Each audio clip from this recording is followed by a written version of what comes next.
ग्वालियर में अंतर्राष्ट्रीय तानसेन समारोह का आयोजन होने जा रहा है। इसकी तैयारियां लगभग पूर्ण होने जा रही हैं। ऐसे में आप देख सकते हैं अधिकारियों की बात करें, चाहे विभाग के पर्यटन संस्कृति विभाग के जो अधिकारी हैं वो भी यहाँ पहुँच चुके हैं। चूँकि इस आयोजन का शुभारंभ 15 तारीख से 19 तारीख तक होने जा रहा है, जिसको लेकर तानसेन समाधि स्थल पर यह पूरी तैयारियाँ की शुरुआत हो चुकी है और जिसका जो है शुभारंभ मुख्यमंत्री मोहन यादव के द्वारा किया जाएगा।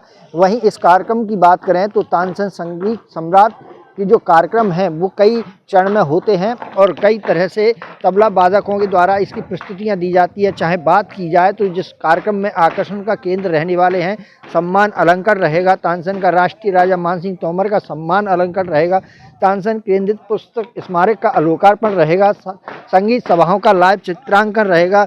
वहीं 99 वर्षों की तानसेन समारोह की यात्रा का पूरा संगीत की आस्वादन भी रहेगा। शास्त्रीय और लोक संगीत के उपयोग भागों की प्रदर्शनी भी रहेगी और क्या कुछ अच्छा हो सकता है उसके लेकर संस्कृति पर्यटन विभाग के द्वारा तैयारियां की जा रही हैं और ये तैयारियां पूर्ण रूप जो है लेने जा रही हैं। इसके बाद जो है जो तैयारियां हैं उसमें पूरी तरह से सक्रियता के साथ कर्मचारी और अधिकारी यहाँ मौजूद हैं और जो पूरी तैयारियां करवा रहे हैं। तानसेन समारोह हमारे लिए एक बहुत ही धार्मिक सांस्कृतिक अनुष्ठान है और संगीत का ये ग्वालियर ही नहीं पूरे विश्व का एक महत्वपूर्ण अनुष्ठान है संगीत का।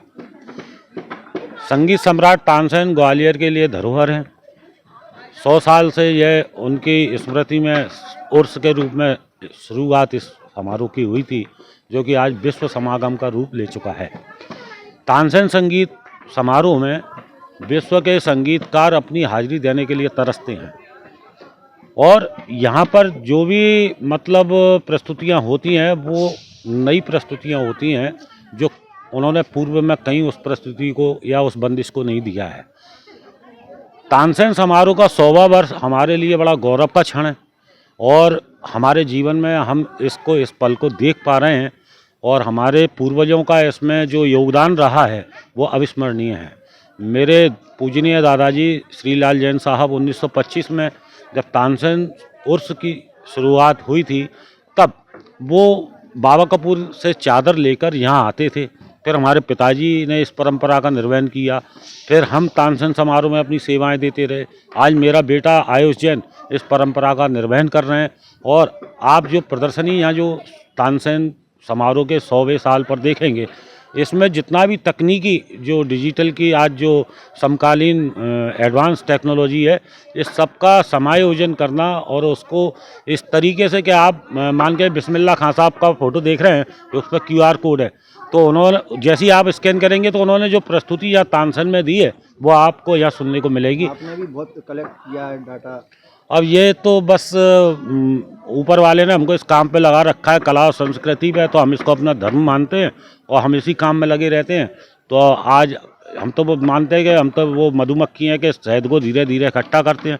मधुमक्खी अपना शहद खुद नहीं पीती है, वो आयुर्वेद में और आपका जितने भी वेद हैं उसमें शहद का जो उपयोग है वो उसके लिए वो उसका निर्माण करती है। वैसे ही हम ये सब चीज़ें जो आप धरोहरें हैं ये सब देश की हैं, पूरी पब्लिक की हैं, रसिक जनों की हैं, श्रोताओं की हैं, तो ये उनके लिए समर्पित हमने की है और मैं समझता हूँ कि ये हमारा प्रयास सभी को अच्छा लगेगा।